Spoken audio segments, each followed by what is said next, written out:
It's time to beef up the LMT with these beautiful Treal housings. I had to take this out. I just couldn't leave it in there. These are still packaged though. But anyway, if you're not worried about the install, you want to get straight to the drive, the bottom left corner is a number. That's where the driving begins. But until then, we're going to get these things put in. Take a look. Here these things are. You guys know I like the shiny parts and pieces. Now, these housings are the same front and back, which is pretty darn awesome. I had a crazy idea. Say you were building a serious like 8S two-wheel drive dragster. How awesome would that be to have at the back of it? Anyway, okay, that's just a thought. Anyway, they come with these right here. They are said to be like 5 degrees. I didn't want that. I got the 0 degrees one right here. Here are the knuckles for the front.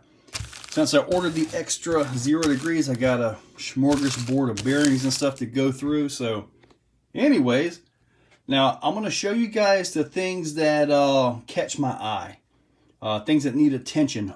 Otherwise, you guys have probably already seen other channels do the install. So I'm just going to go ahead and get this job done. And it is ready to go. Now, as far as taking the axles out, it's just simply unbolting a bunch of stuff. Servo, links, the drive shaft will come off and all that. So I'm going to go ahead and get that done and get that out of there. Here's the front end, open up, and Epic Bill told me that I'd have some sand in there. He was 100% right. Well, all right. Now, Treal done their work right, and they got oversized bearings in here. So I shouldn't have to go any further than just this. And now I can work on some of those bearings right there and start assembling.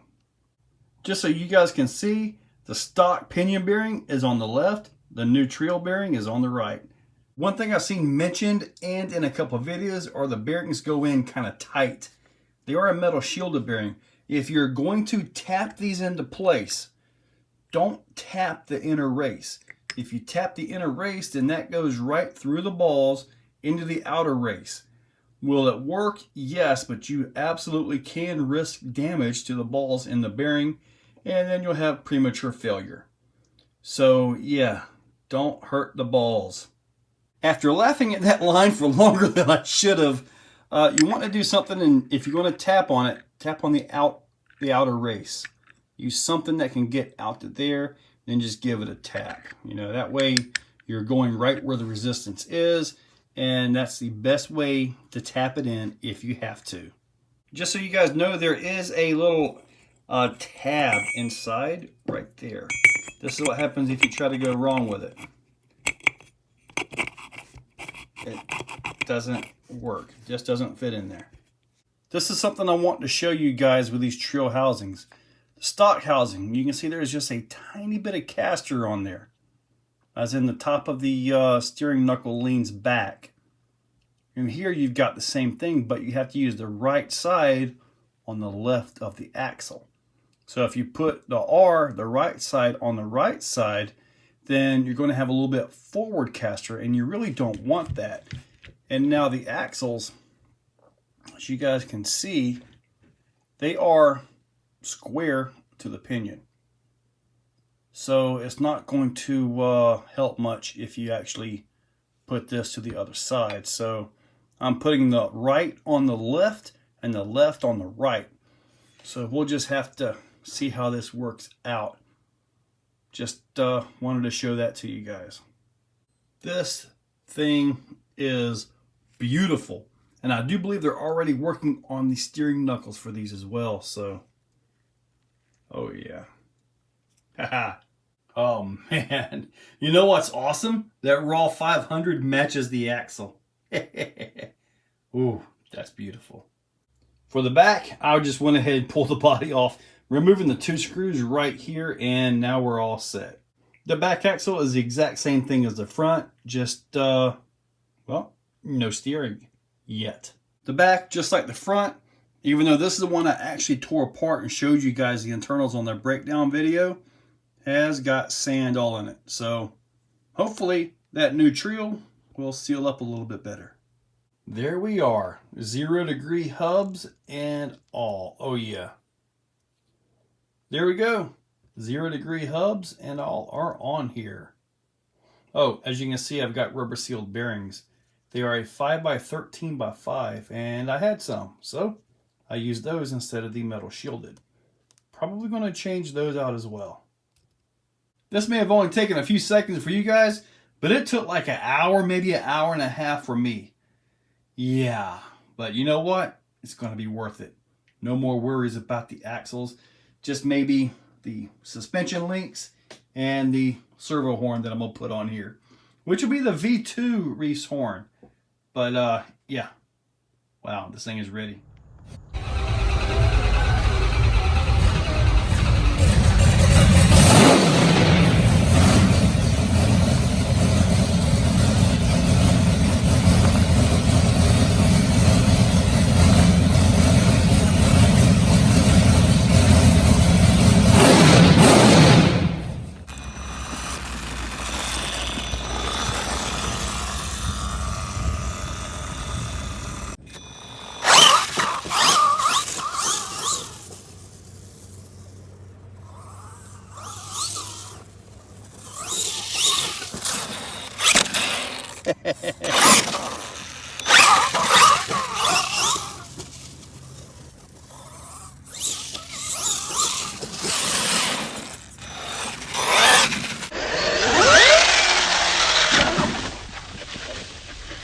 Of course, you know, I've got to hit that, right?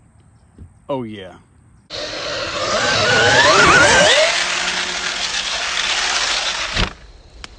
Let's see. Does it drive? Why, yes it does. Ha! That landing sounded hard. I think I just broke some limbs or something. I don't know.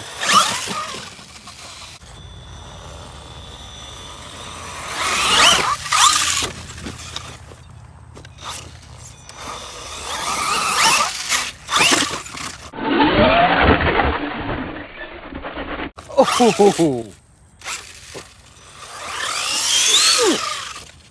If there's one jump out here that worries me, it's this. Because of that. Let's find out how this runs.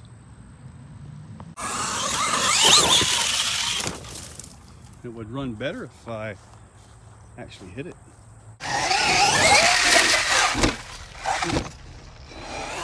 Now, if you guys remember, this is where the DBXLE hit and just went nuts. Obviously, I'm not going to get that kind of action, but we will hit it just a little bit, just to see what happens. Oh man, where are we at? Where are we at? It's on wheels, and it is alive.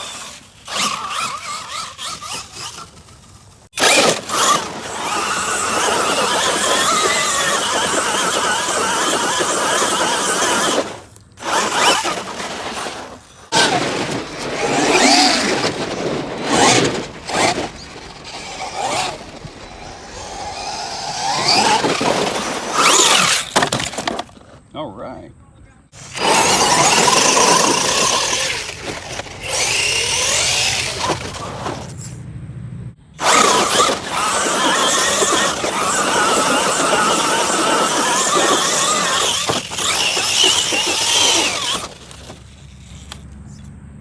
I know you guys heard the issue, right? There is a gear mesh issue in both axles at the ring and pinion. I'm going to pull the pinion piece off and see if there's something I can shim. I don't know that there is. I have heard through Epic Bill that his buddy actually had to take the diff apart and move the shims behind the bearings to get the ring gear away from the pinion. So hopefully I don't have to do that, but if I do, I'll let you guys know what I end up with on that. As far as overall driving goes, the thing took a beating. I was a little more easy with the trigger finger, you know, pull that thing back a little more. Got some epic backflips. That was a lot of fun. The servo survived. The V2 horn, I bent it. Yeah, it survived. The splines took it, but I bent it. So yeah, we've got to come up with a good heavy duty servo saver. And until then, I may go ahead and put the stock servo and servo saver back in it until we can get a really nice, good, strong servo saver. Manufacturers, if you're out there, we need a servo saver that is strong enough for you to require the servo to have steel gears. Oh yeah, we need one that strong. Just for these things right here. You know, we want the accuracy. So when we turn, the tires will turn. When we're in a race situation and we're got the weight on the outside of that thing cutting around, you know, sometimes they don't slide and you've got to have that turn. You don't want the weight to just straighten out the tires. You want it to keep the turn where you want the accuracy, but you want the give for that cartwheel, because cartwheels happen. Yes. Now, otherwise, hey, everything was awesome. So hopefully you guys liked the video. Check that description. I'll put links for these axle housings, the truck, everything from A-Main, eBay, Amazon, Horizon. It's in there as well. So yeah, you can order these direct from Horizon now. So guys, check that description. Use those links. Make sure you're subscribed. And thank you all for watching. If you like what you see, hit that like button and subscribe. And if you really like it, ring that bell so you get all the new content when it comes on out. Now, starting up very soon, I'm going to start a giveaway for all channel members, and it is going to be monthly. It will be a giveaway, simple, easy payment way to double your return on your subscription fees. So yeah, you might want to check that out. Guys, thank you all for watching.